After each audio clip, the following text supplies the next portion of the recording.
আজকে আলোচনা করছি একাদশ শ্রেণীর ভূগোলের ভূ অভ্যন্তরীণ গঠন এই অধ্যায়টি থেকে গুরুত্বপূর্ণ কতগুলি প্রশ্ন নিয়ে। আশা করছি সকলেই ভালো আছো। শ্যামস ক্লাসরুমে তোমরা দেখতে থাকো ভূগোলের ভূ অভ্যন্তরীণ গঠন এই অধ্যায়টি থেকে গুরুত্বপূর্ণ প্রশ্নগুলি।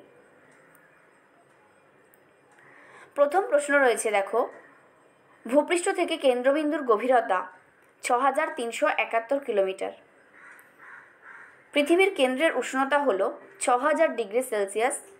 এল তরঙ্গ পৃথিবীর কোন অংশ দিয়ে চলাচল করতে পারে? ভূত্বক। যে ভূকম্পীয় তরঙ্গ ভূ অভ্যন্তরে কঠিন তরল উভয় মাধ্যমে চলাচল করতে পারে তা হল পি তরঙ্গ। ভূকেন্দ্র থেকে কোন কৌণিক দূরত্বের মধ্যে পি তরঙ্গ সিসমোগ্রাফে ধরা পড়ে না? ১০৩ ডিগ্রি থেকে ১৪২ ডিগ্রি কৌণিক দূরত্বের মধ্যে। এই প্রসঙ্গে বলে রাখি, ভূগোলের অন্যান্য অধ্যায়গুলি থেকেও একইভাবে গুরুত্বপূর্ণ এমসিকিউ নিয়ে বা কী ধরনের কোয়েশ্চেন হতে পারে সেই সমস্ত বিষয় নিয়ে আমি আলোচনা করব পরবর্তী ভিডিওগুলিতে। তোমরা দেখতে থাকো অবশ্যই শ্যামস ক্লাসরুম। আর চ্যানেলে নতুন হয়ে থাকলে অবশ্যই সাবস্ক্রাইব করো এবং পাশের বেল আইকনটিকে অল করে রাখো পরবর্তী ভিডিওগুলি পাওয়ার জন্য। তাহলে চলে আসছি পরের প্রশ্নে। ৬ নম্বর প্রশ্ন, ভূ অভ্যন্তরে তাপমাত্রা বৃদ্ধির হার হলো প্রতি ১০০ মিটার গভীরতায় ৩ ডিগ্রি সেলসিয়াস। নিম্নলিখিত ধাতুগুলির মধ্যে হালকা ধাতু হলো অ্যালুমিনিয়াম। ভূত্বক গঠনের প্রধান উপাদান কোনটি? শিলা। ভূত্বকের গড় গভীরতা প্রায় ৩৩ কিলোমিটার। ভূত্বক গঠনকারী প্রধান ভৌত উপাদানগুলির মধ্যে বেশি থাকে অক্সিজেন। ভূত্বকের দ্বিতীয় প্রধান উপাদান কোনটি? সিলিকন। পৃথিবীর কঠিন বহিরাবরণকে বলে ভূপৃষ্ঠ। যে শিলায় প্রধানত মহাদেশীয় ভূত্বক তৈরি হয় তা হলো গ্রানাইট। সীমা বা মহাসাগরীয় ভূত্বকের অপর নাম কি? ম্যাফিক স্তর। ভূত্বক ও গুরুমণ্ডলকে বিভক্ত করেছে কোন বিযুক্তি রেখা? মোহরভিসিক বিযুক্তি রেখা। ভূ অভ্যন্তরের কোন স্তরটি মেন্টল নামে পরিচিত? গুরুমণ্ডল। মোহবিযুক্তি ও গুটেনবার্গ বিযুক্তির মধ্যবর্তী স্তর হলো গুরুমণ্ডল। স্বল্প গতিবেগ সম্পন্ন অঞ্চল কাকে বলে? বহিগুরুমণ্ডলকে। কোন দুটি তলের মধ্যে বহিকেন্দ্রমণ্ডল অবস্থিত? গুটেনবার্গ লেমান বিযুক্তি তলের মধ্যে। অন্তঃগুরুমণ্ডল কী নামে পরিচিত? নিফেসিমা। লোহা ও নিকেলের সমন্বিত ভূ অভ্যন্তরস্থ স্তরটি মূলত যে নামে পরিচিত তা হলো নিফে। নিম্নলিখিত কোন স্তরের ঘনত্ব সবচেয়ে বেশি? কেন্দ্রমণ্ডল।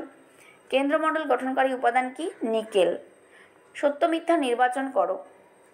কেন্দ্রমণ্ডলে অভিকর্ষজ বলের টানে লৌহ ও নিকেল জাতীয় ভারী ধাতব পদার্থের ঘনত্ব বৃদ্ধি পায়।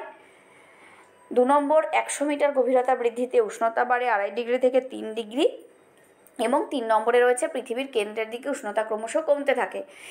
এই তিনটে স্টেটমেন্ট কোনটা ট্রু কোনটা ফলস তোমরা সঠিক অপশানটিকে চুজ করতে হবে। দেখো, সি দাগে রয়েছে সি হচ্ছে সঠিক অপশান।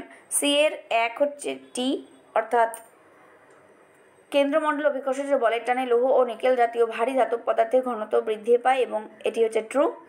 ১০০ মিটার গভীরতা বৃদ্ধিতে উষ্ণতা বাড়ে ২.৫ ডিগ্রি থেকে ৩ ডিগ্রি সেলসিয়াস, এটাও ট্রু। এবং ৩ নম্বর, পৃথিবীর কেন্দ্রের দিকে উষ্ণতা ক্রমশ কমতে থাকে, এটি হলো ফলস, অর্থাৎ অপশান সি হচ্ছে সঠিক উত্তর। ভূ অভ্যন্তরের স্তরগুলিকে ক্রমানুযায়ী সাজাও। তোমরা জানো তোমাদের বিভিন্ন টাইপের কোয়েশ্চেন হবে, শুধুমাত্র এমসিকিউতেই যে ফ্ল্যাট কোয়েশ্চেন থাকবে তা নয়, তোমাদের স্তম্ভ মেলানো থাকবে, ক্রমানুযায়ী সাজানো, সত্য মিথ্যা, বেমানান, শূন্যস্থান পূরণ ইত্যাদি নানা ধরনের প্রশ্ন কিন্তু থাকবে। তবে আশা করছি এই ধরনের প্রশ্নের সংখ্যা কম হবে। তোমাদের ভয় পাওয়ার কিছু নেই। তোমরা বিষয়গুলিকে ভালো করে পড়ো এবং বিভিন্ন যে প্র্যাকটিস সেটগুলো আছে সেইগুলো দেখে বাড়িতে মক টেস্ট দাও। তাহলে ভূ অভ্যন্তরের স্তরগুলিকে ক্রমানুযায়ী সাজালে হবে, প্রথম হবে সিয়াল, তারপরে হবে সীমা, তারপরে হবে ক্রফেসীমা, তারপর নিফেসীমা, অর্থাৎ অপশান এ হচ্ছে সঠিক উত্তর। নেক্সট, কোনটি বেমানান? Oxygen, aluminium, silicon, chromium. এর মধ্যে ক্রোমিয়াম হচ্ছে বেমানান। শূন্যস্থান পূরণ করতে বলেছে। ভূপৃষ্ঠ থেকে কেন্দ্রের দিকে তাপ বৃদ্ধির ঘটনাকে কি বলে? ভূতাপীয় অবক্রম। লেম্যান বিযুক্তি দলের সন্ধান কত সালে পাওয়া যায়? ১৯৩৬ সালে। মেন্টাল শব্দটি প্রথম ব্যবহার করেন কে? গিলবার্ট। শূন্যস্থান পূরণ করা আছে এটা। এবং নেক্সট, লাস্ট কোয়েশ্চেন, কেন্দ্রমণ্ডলের পদার্থগুলি কিভাবে অবস্থান করে? সান্দ্র অবস্থায়। এই হলো তোমাদের এই চ্যাপ্টার থেকে 30টি প্রশ্ন।